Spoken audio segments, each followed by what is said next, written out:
সূরা আরাফের ভিতরে জানায় দিলেন, সেদিন জাহান্নামীরা ডেকে বলবে, জান্নাতীরা রে, একটুখানি নিয়ামত দাও না, ও জান্নাতীরা একটু নিয়ামত দাও, একটুখানি ঠান্ডা পানীয় দাও।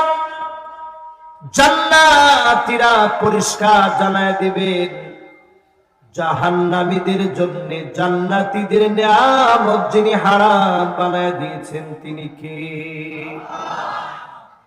আল্লাহ পাক সেদিন নিজে বলবেন, ওয়ামতাজুল ইয়াওমা আইয়ুহাল মুজরিমুন,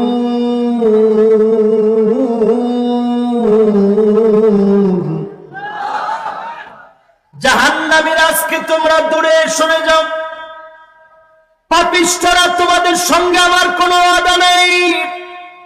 জাহান্নামীদেরকে সেদিন বের করে দেওয়া হবে, জাহান্নামের অতল গহ্বরে ফেলে দেওয়া হবে। ইন্না জাহান্নামা কানাত মিরসাদা, পুরা জাহান্নামটা হবে আযাব দিয়ে ভরা। আল্লাহর কঠিন কঠিন ভয়াবহ আযাব দিয়ে ভরা থাকবে জাহান্নাম। জাহান্নামীদেরকে আযাবের মধ্যে ফেলে দিয়ে জান্নাতীদেরকে যিনি নিয়ামত দিয়ে ভরপুর করে দিবেন তিনি কে? এবার একটু আমি প্রশ্ন করি, দুনিয়ার জীবনটা ছোট না বড়? একটু বুঝে শুনে বলেন তো, ছোট না বড়?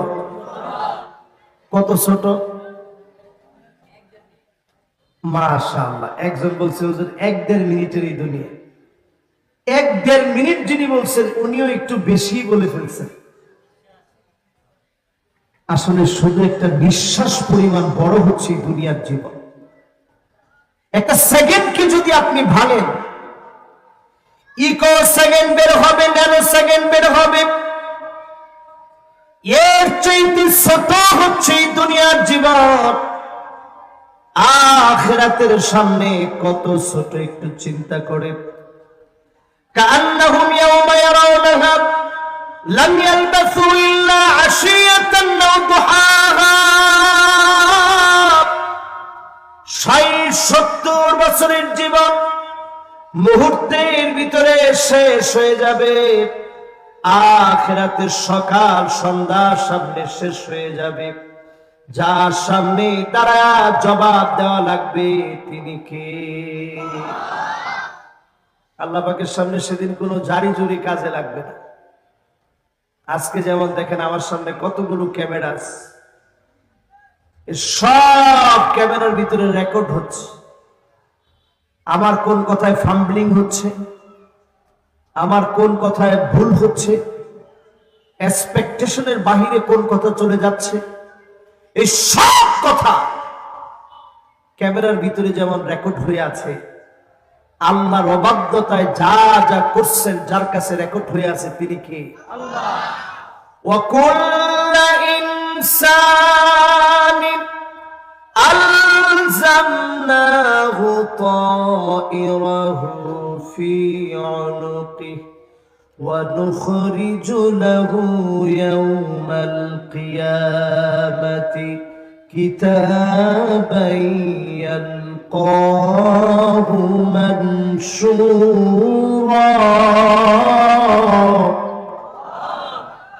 আল্লাহ পাক সেদিন গিবলগ্ন থেকে, গার থেকে মেমোরি কার্ড টেনে বের করবে, আপনার সামনে সেদিন খুলে দিবেন। আর দিয়ে সেদিন আল্লাহ বলবেন, ইকরা কিতাবাক কাফা বিনাফসিকাল ইয়াওমা আলাইকা হাসিবা। তুমি তোমার কিতাব পড়ে হিসাব দাও। একজন একজন করে পড়ে পড়ে হিসাব দেওয়া লাগবে। যার সামনে দাঁড়ায়া হিসাব দেওয়া লাগবে তিনি কে? নবীজি সাল্লাল্লাহু আলাইহি সাল্লাম সহিহ বুখারীর বর্ণনায় বলেন, মান্নু কি শাহাদাত, যাকে আল্লাহ বলবেন পর জবাব দে, ওই লোকটার যাওয়ার কোনো জায়গা থাকবে না। ওই লোকটা ধরা পড়ে যাবেন, যিনি পাকড়াও করে ফেলবেন তিনি কে? যতজন আমার সামনে এখানে বসছেন, জুমাবারে অলরেডি আমরা প্রবেশ করে ফেলছি। এই মুবারক জুমাবারে যারা আছি, গুনাহ মাফির সময় আমরা বসছি মাহফিল। যারা যারা আমরা এই গুনাহ মাফির সময় বসছি মাহফিলে, 10টা বিষয় আজ থেকে পুরাপুরি মনে করে চলবেন। কয়টা বিষয়? সবাই বলেন, জোর হলো না। আজকের এই সময়ে তাকায় দেখেন, 2 কোটি মুসলমান পৃথিবীতে মার খাচ্ছে। 20 কোটি মুসলমানের ঘর বাড়ি নেই, মাথার উপরে ছাদ নাই, খাওয়া দাওয়া করার মতো উপায় নাই, শরণার্থী হয়ে গেছে। আরেকজনের দেশে গিয়ে উঠেছে।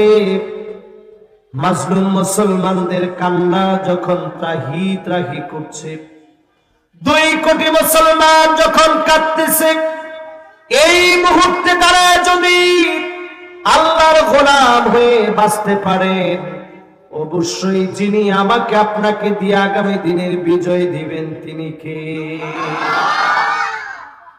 10টা বিষয় খেয়ালে রাখতে হবে। কয়টা বিষয়?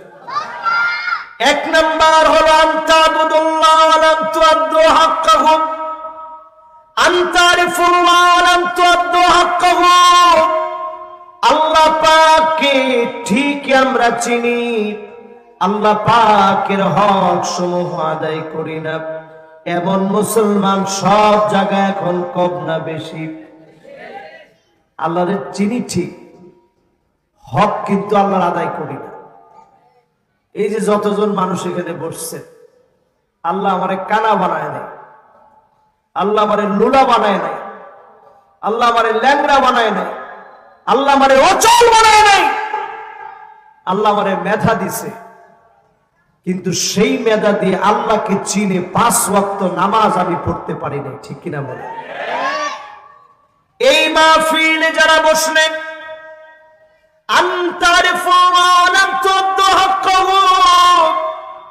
আল্লাহ পাককে ঠিকই চিনি, হক আদায় করি না, এই মাহফিলে বসে নিয়ত করে ফেলেন, জীবনে যতদিন বাঁচবেন হক গুলো আদায় করবেন। যিনি আপনাকে ওলিদের ওলি বানায় নেবেন তিনি কে? আল্লাহর হক আদায় করা খুব কঠিন কিছু না। সময় মতো নামাজ পড়বেন, আল্লাহ যা চাইছেন তা করবেন, যা নিষেধ করছে বর্জন করবেন, যেটা আপনার সাধ্যে আছে। এতটুকুন কাজ যদি করতে পারেন, অবশ্যই যিনি আপনার দোয়া কবুল করবেন তিনি কে? 2 নম্বরে আনতুম তাকরাউনাল কোরআন ওয়া লাম তা'মালু বিহি। এই কোরআন পড়ি ঠিক, এই কোরআন পড়ি ঠিক, কোরআন অনুযায়ী জীবন করি না। আজ থেকে যদি সিদ্ধান্ত নেন কোরআন অনুযায়ী জীবন করবেন, অবশ্যই মাহফিল থেকে যিনি কবুল করে নেবেন তিনি কে?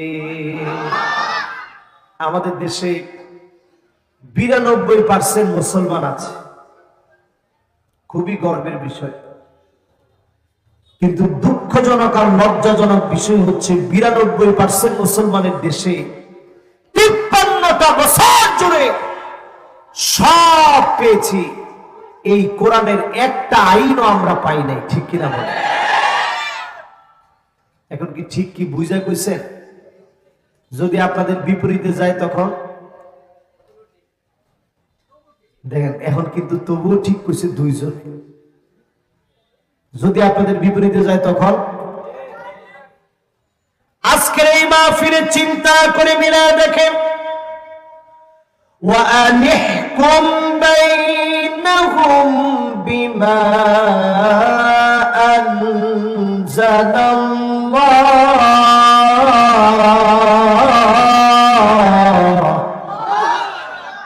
এই কোরআন দিয়ে বিচার করো, নবী কোরআন দিয়ে বিচার করে, এই কোরআন দিয়ে বিচার করা লাগবে। 53 বছর চলে গেছে, কোরআনের বিচার পাই নাই। আপনি যদি কোরআনের বিচারের পক্ষে আসেন, যিনি বিজয় দিয়ে দিবেন তিনি কে? বেশি দূরে যাওয়া লাগবে না, গতকালকে রিপোর্ট আপনি খুলে দেখেন, সারা দুনিয়াকে টেক্কা লাগায় দিয়েছে আফগানিস্তান। ডলারের চাইতে তাদের মুদ্রার দাম বেড়ে গেছে। জোরে করেন আল্লাহু আকবার। এই সাফল্য দিচ্ছেন কে?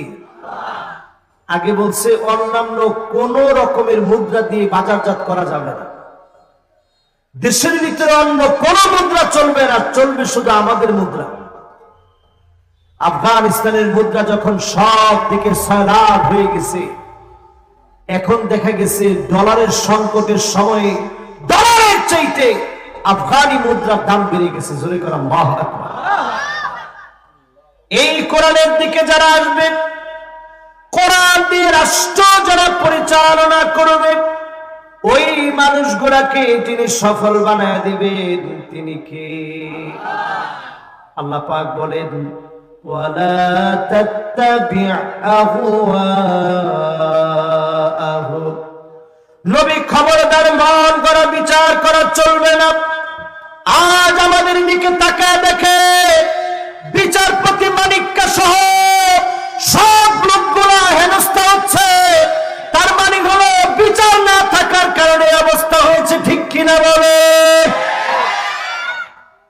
তারা মানুষের উপরে যে বিচার করেছে, আজকে তার কিঞ্চিত শুরু মাত্র। সারা দুনিয়ার ভিতরে তারা এখন লজ্জিত হচ্ছে, ঘৃণিত হচ্ছে। একটা বিচারপতি তারে কলা পাতার মধ্যে শুয়ে রাখছে। কলা পাতার মধ্যে শুয়ে থাকার পরে গামছা লাগায় যখন তার গলার মধ্যে দুইটা টান দিতেছে, সেই মুহূর্তে জিজ্ঞাসা করতেছে, তুই মানিক্কা না? সে নিজেই বলতেছে, হ্যাঁ আমি মানিক্কা। সে বুঝে ফেলছে, এখন যদি আমি বিচারপতি লকব যুক্ত করতে যাই, গামছার টান আরো বেশি বেড়ে যেতে পারে, ঠিক কিনা বলে? এই জন্য মন গড়া বিচার চলবে না। বনি মাখজুমিয়া গোত্রের নারী মক্কা বিজয়ের পরে চুরি করে ফেলেছে। আল্লাহর নবী বিশ্ব নবীর কাছে বিচার আসছে। নবীজি সঙ্গে সঙ্গে বললেন, ওই নারীকে নিয়ে আসো, হাত কাটতে হবে। প্রকাশ্যে চুরির দায়, চুরি ধরা পড়েছে, হাত কাটা লাগবে। সম্ভ্রান্ত নারী তুরাইমিয়া নাম আল্লাহর নবীর কাছে সুপারিশ করার জন্য যায়েদ বিন হারিসার সন্তান উসামাকে পাঠিয়ে দেওয়া হলো। উসামা যখন নবীজির কাছে আসলেন, নবীজি বললেন, কি চাও? সহজভাবে বললেন, দাদাজি, যে মহিলাটার হাত কাটবেন, কিছু টাকা পয়সা আমি মহিলাটাকে মাফ করে দেন। আল্লাহ নবীর চেহারা লাল হয়ে গেছে। লাউ ফাতিমা বিনতে মুহাম্মদ লা সারাকাত লা কাতাত ইয়াদাহা। আমার মেয়ে ফাতিমা যদি চুরি করত, এক কোপ দিয়ে হাত কেটে ফেলতাম। জোরে করে আল্লাহু আকবার। এই রকম বিচার যদি বাংলাদেশে থাকতো, এই দেশের চিত্রটা সত্যিকার অর্থে পাল্টে যেত, ঠিক কিনা বলে? তাইলে যতজন এখানে আমরা বসছি, কোরআনের বিচারের পরে মন গড়া বিচার বাদ দিতে হবে, ঠিক কিনা বলেন? এরপরে আল্লাহ রাব্বুল আলামিন বলেন, ওয়াহযারুহু আইয়াফতিনুকা আন বা'দি মা আনজালাল্লাহু ইলাইক। নবী হে, সজাগ থাকা লাগবে, কাফেররা যেন কিছু ঢুকায় দিতে না পারে। শুধু তর্কই করবে না, লাঠি দিয়া স্বামীকে পিটাইতে পর্যন্ত দেরি করবে না, এমন মহিলা এখন আছে না? না, সব ঢুকে গেছে। সাংস্কৃতিক আগ্রাসন বলে এইটাকে। এই সাংস্কৃতিক আগ্রাসন, দাজ্জালের এই মিশন এখন বাস্তবায়ন হচ্ছে। আমরা দেখতেছি মুস্তাফা সরোয়ার ফারুকীকে নিয়ে সবাই যেভাবে প্রতিবাদ করছে, প্রধান উপদেষ্টা যেহেতু লম্বা সফরে ছিল, আমরা বলবো অনতি বিলম্বে মোস্তফা সরওয়ার ফারুকী সহ যাদের ব্যাপারে জাতির কথা আছে তাদেরকে অবাঞ্ছিত ঘোষণা করা লাগবে, ঠিক কিনা বলে? এরপরে আল্লাহ রাব্বুল আলামিন স্মরণ করে দিলেন, ফাইন তাওয়াল্লাউ ফাআলাম আন্নামা ইউরিদুল্লাহু আইয়ুসিবাহুম বিবা'দি যুনুবিহিম। নবীর পরে যদি তারা ঘাড় ঘোরায় নেয়, ঘাড় তেরামি করে, ঘাড় ফোড়া চলে, এই ঘাড় তেরামির কারণে অবশ্যই অবশ্যই যিনি পাকড়াও করবেন তিনি কে? কিছু কিছু আযাব আল্লাহ দিবেন। এই কিছু কিছু আযাব কখন আসবে? করোনা হয়ে। একটু খেয়াল দিয়ে শুনেন, করোনা হয়ে আসবে। এই যে আজকে এই মাহফিলে আব্দুল্লাহ নামে একটা ছেলে খুব কষ্ট করে আমাদেরকে মেহমানদারি করিয়েছে। তার আম্মা করোনাকালীন সময়ে মারা গেছে। আমি শুই না, একটু হতভম্ব হয়ে গেছি। ডাক্তারখানায় যখন নিছে, তার মা ছটফট করতেছিল, কোনো ডাক্তার আসতেছিল না। দুনিয়া থেকে যখন চলে গেছে, করোনাকালীন সময়ে লাশ পর্যন্ত আনতে দেয় নাই। এই করোনা দিয়ে মালিক বুঝায় দিয়েছে, দুনিয়ার কেউ আপন হয় না, একমাত্র যিনি আপন তিনি কে? সন্তানরা চেয়েছে, লাশ দেওয়া হয় নাই। ফেনীর মধ্যে দেখেছি, ঘরের ভিতরে দরজা বন্ধ করে তালা মেরে রেখেছে, ভিতরে লোকটা ফেটে গেছে, বুড়ি ফেটে গেছে, পচে গলে দুর্গন্ধ ছড়িয়েছে। মাকে সন্তানরা রেখে চলে গেছে, বাবা লাশ ফেলে দিয়ে চলে আসছে, পেনশনের টাকা নেওয়ার জন্য পাগল হয়ে গেছে। এই দৃশ্যগুলো আমরা ভুলি নাই। আল্লাহ রাব্বুল আলামিন মনে করায় দিয়েছে, করোনার মতো ভয়াবহতা সামান্য ভয়াবহতা। এই ভয়াবহতার ভিতরে পড়ে সন্তান ভুলে গেল, সবাই ভুলে গেল। ইয়াউমা লা ইয়ানফা'ু মালু ওয়ালা বানুন ইল্লা মান আতাল্লাহা বিকলবিন সালিম।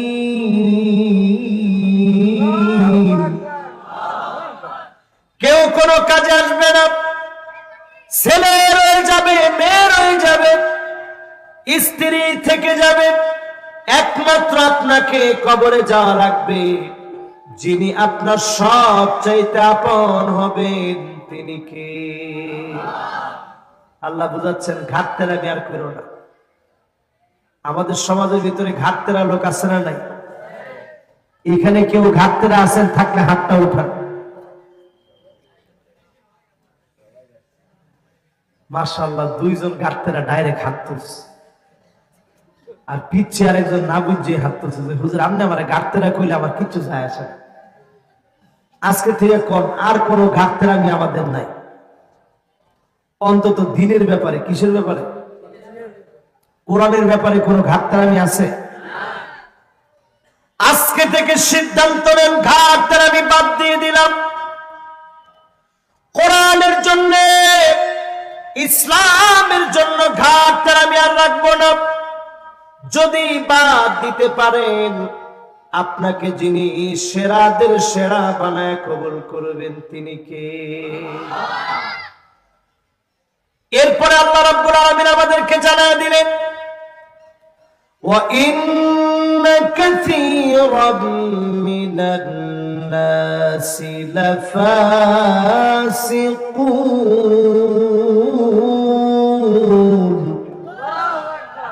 অধিকাংশ লোকেরা হবে ফাসিক।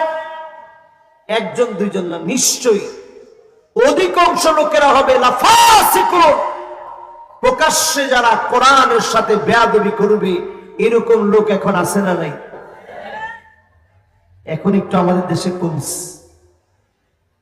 বিগত 16 বছরে আমরা এরকম দেখছি, খতিব সাহেব মসজিদে গিয়ে বলতো, খতিব সাহেব থামেন, বক্তারে মাইকে গিয়ে মাইক থামায় দিয়ে বলতো থামেন। জানাজার নামাজের একটু পরে ইমামতি করবে ইমাম সাহেব অথবা খতিব সাহেব অথবা আলেমে দ্বীন, ওই অবস্থায় গিয়ে বলতো থামেন। এরকম বেয়াদবি বিগত সময়ে ছিল না? ছিল না? হাত্তা ইয়াতাবাহান নাস বিল মাসাজিদ, নবীজি বলছেন কিয়ামতের আলামত হলো মসজিদে মসজিদে বেয়াদবি করবে।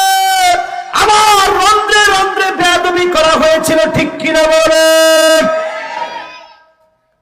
এই বেয়াদবি বেশি দিন টিকে নাই। বেয়াদবদেরকে যিনি দাফন করে দিয়েছেন তিনি কে? কত বেয়াদব ছিল, যারা আলেমদেরকে বলছে খেলা হবে আসেন।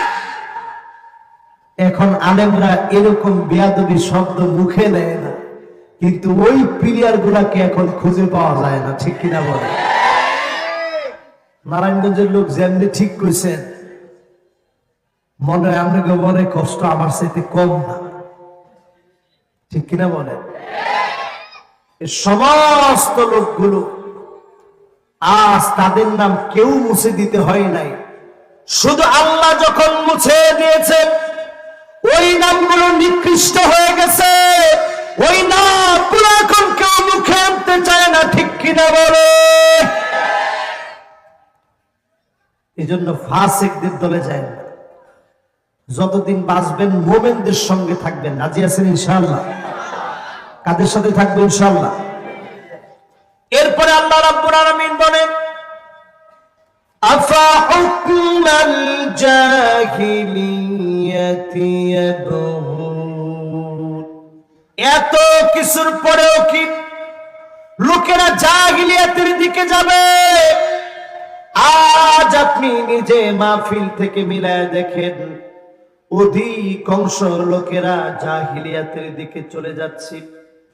শুধুমাত্র পদ পাওয়ার জন্য রাজনীতি করি, ক্ষমতার জন্য রাজনীতি করি। আজ থেকে সিদ্ধান্ত নেন ক্ষমতার জন্য নয়, যতদিন বাঁচবো আল্লাহর জন্য রাজনীতি করব, ঠিক কিনা বলে? এটাতে কিন্তু ঠিকের আওয়াজটা অনেক কমে গেছে। এখন কইছে 2-3 জনে, সবাই মিলে কোন কথা কি ঠিক? এবার ঠিক না কইলে একটু ঝামেলা আছে। সহিহ বুখারীর একটা হাদিস শোনাই। নবীজি বলেন রাজুলুন বায়া রাজুলান, কষ্ট হচ্ছে আপনাদের? আর আধা ঘন্টা একটু কষ্ট দিব, আছেন তো ইনশাআল্লাহ? কে কে কৃপণ আছেন হাতগুলা উঠান। নারায়ণগঞ্জের লোকেরা একটু কৃপণ নিয়ে আসে। বলছি কে কে কৃপণ আছেন সবগুলো আদরে দেশ। আপনারা আছেন তো ইনশাআল্লাহ? আল্লাহ রাব্বুল আলামিন আমাদেরকে জানায় দিলেন আফা হুকমাল জাহিলিয়াতি ইয়াবগুন, নবী এত কিছুর পরেও কি জাহিলিয়াতের দিকে মানুষ চলে যাবে? আজ মিলা দেখে অধিকাংশ লোকেরা আমরা না বুঝে জাহিলিয়াতের দিকে আমরা দৌড়াচ্ছি, ঠিক কিনা বলে? সহিহ বুখারী থেকে হাদিস শোনাও বলছি, হাদিসটা শুনেন পরিষ্কার হয়ে যাবে জাহিলিয়াত কি। নবীজি বলেন রাজুলুন বায়া রাজুলান লা ইউবাইউহু ইল্লা দুনিয়া, একজন আরেকজনকে বলবে আজ আপনার কাছে এসেছি, বায়াত নিব, আপনার হাতে হাত রাখলাম, বায়াত নিব। বায়াত নেওয়ার জন্য হাতে হাত রেখেছে, আপনার হাতে বায়াত নিলাম নেতাজি। নেতা তোমার ভয় নাই, এরপরে কি রাজপথ সারি নেই, এই মার্কার স্লোগান এখন আছে না নাই? এই মার্কা ভণ্ড মার্কার স্লোগান এখন আর কেউ দেয় না। নেতা নিজেও জানে এই পাম্পটি বেশিক্ষণ টিকবে। এইরকম স্লোগান দিয়ে নেতারে বলছে, নেতা আপনার হাতে বায়াত নিলাম।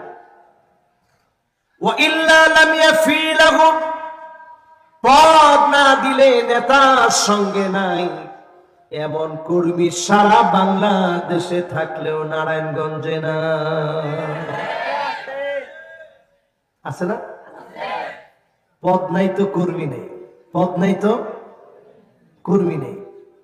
আল্লাহর নবী বলেন, লা ইউকাল্লিমুহুমুল্লাহ ওয়া লা ইউযাক্কিহিম ওয়া লা ইয়ানজুরু ইলাইহিম। আল্লাহ পাক কিছু লোকের দিকে তাকাবেন না, কথা বলবেন না, দয়া দেখাবেন না। কোন লোকের দিকে?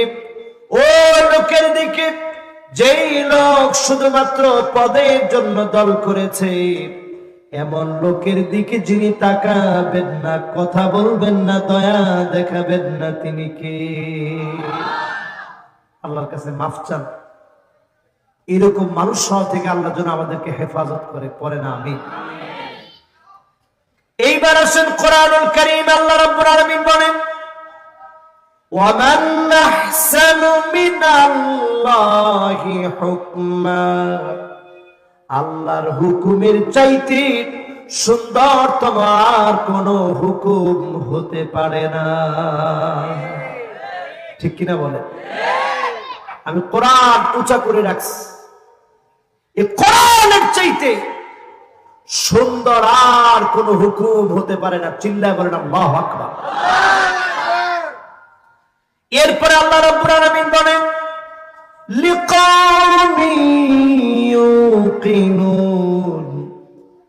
যারা প্রবল বিশ্বাসী হবে, এই কোরআনের দিকে তারা আসবে। প্রবল বিশ্বাসীদেরকে ডেকে ডেকে যিনি জান্নাতি বানায়া দিবেন তিনি কে?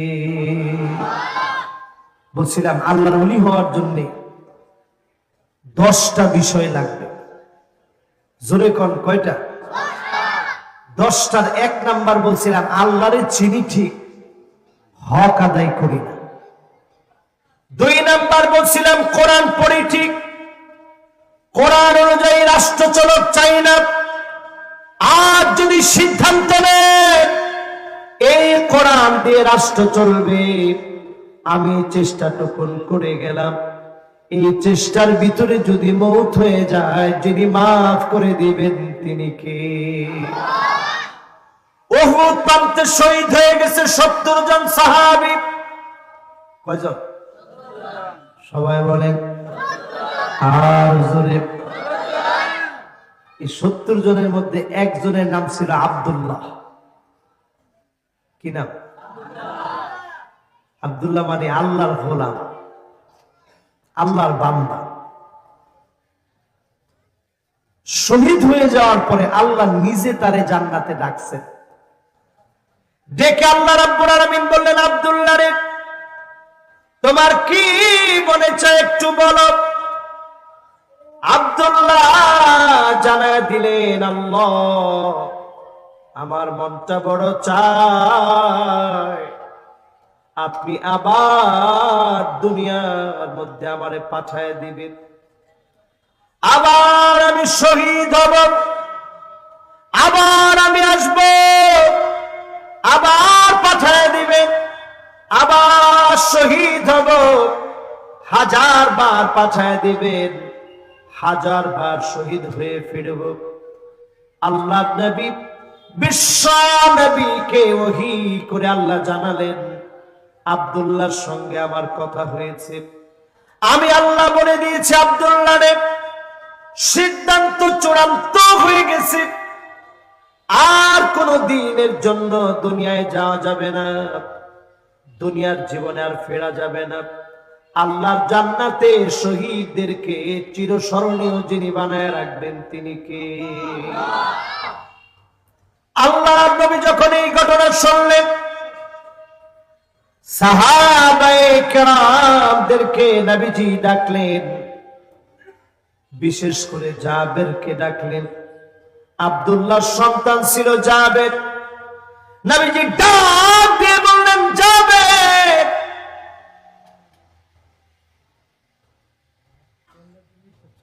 ব্যাস। থাক, ফ্যান দিলে এখানে আওয়াজ আসবে। আচ্ছা, অসুবিধা নেই, অসুবিধা নেই, মেহমানদেরকে দেখ, সমস্যা নেই, ঠিক আছে। এদুর দিলে আমার অসুবিধা হবে, ঠিক আছে। লিল্লাহি তাকবীর। আপনারা সবাই কথা শুনতেছেন তো ইনশাআল্লাহ? কষ্ট হচ্ছে না তো সবার? আল্লাহর সঙ্গে কথা হয়েছে কার মনে আছে? সাহাবীর নাম কি? শহীদ হয়েছে কোন জায়গায়? লিল্লাহি তাকবীর। মাশাআল্লাহ, সুন্দর একটা মনোযোগ আছে আপনাদের, পিনপন নীরব একটা মনোযোগ আছে। তো রাসূল সাল্লাল্লাহু আলাইহি সাল্লামের কাছে আল্লাহ ওহী নাজিল করে জানাইলেন, আব্দুল্লাহর সাথে একটু আগে আমার কথা হয়েছে, আব্দুল্লাহ বারবার দুনিয়ায় যাইতে চায়, বারবার শহীদ হইতে চায়। জোরে বলেন আল্লাহু আকবার। আল্লাহ নবী আব্দুল্লাহর ছেলে জাবেরকে ডাকলেন, জাবের শোনো, তোমার আব্বার সঙ্গে আল্লাহ সরাসরি কথা হয়েছে, আল্লাহ বড় খুশি হয়ে গেছে। জাবের রে, তোমার জন্য আমি কি করতে পারি? হযরতে জাবের বললেন, ওগো নবীজি, আব্বা তেমন কিছু রেখে যায় নাই, অনেকজন পাওনাদার আছে, এত পাওনাদারের পাওনা কেমন করে পরিশোধ করব আমি জানি না। আল্লাহ নবী বললেন, জাবের ঘরের মধ্যে কি আছে? ওগো নবীজি, কয়েকটা খেজুর আছে, আর কিছুই নাই। আল্লাহ নবী বললেন, যাও খেজুর গুলো নিয়ে আসো। খেজুর গুলা নিয়ে আসা হলো। আল্লাহ নবী, বিশ্ব নবী নিজ হাতে পাওনাদারদেরকে ডাকলেন, একজন একজন করে বিসমিল্লাহ বলে বরকতি হাতে আল্লাহ নবী খেজুর মেপে মেপে দিলেন, একজন একজন করে সব পাওনাদার শেষ হয়ে গেল। অবশিষ্ট বরকতের খেজুর হযরতে জাবেরের ঘরে চলে গেল। জোরে কোন আল্লাহু আকবার। আল্লাহ পাক যুগে যুগে বরকত দিয়েছেন। যতজন আমার সামনে বসছেন, আজকে থেকে আল্লাহর ওলি হওয়ার জন্য আল্লাহর একটু চেনার চেষ্টা করে। 2 নাম্বার, কোরআনকে পড়ার মধ্য দিয়ে কেমনি কোরআনের আইন এই জমিনে বাস্তবায়ন করা যায় চেষ্টা করে। 3 নাম্বারে, যতজন বসলেন, ওয়া আনতুম তুহিব্বুনা নাবিয়াকুম ওয়া তারাকতুম সুন্নাতাহু, আল্লাহর নবীকে মহব্বত করি, নবীর সুন্নাতগুলো প্রতিনিয়ত ছেড়ে দেই।